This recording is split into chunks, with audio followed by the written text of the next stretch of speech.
Support for the Arkansas PBS Writers Contest is provided by the June Hose Williams Endowment.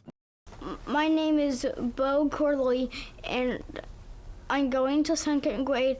I like to write because it's fun, and my book is Deep Blue Tornado and the Aliens.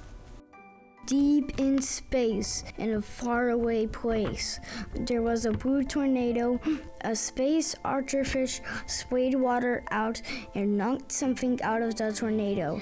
It was a piece of a planet it tore up. The piece of planet hit the archerfish. The archerfish sprayed water out again. It hit a planet and the planet wobbled out of orbit. The planet crashed into another planet and that planet went into a black hole. The black hole teleported aliens from the planet except for a tiny beetle to Earth. The aliens helped out all the people on Earth. The beetle escaped the black hole and became a pet for the aliens. The end.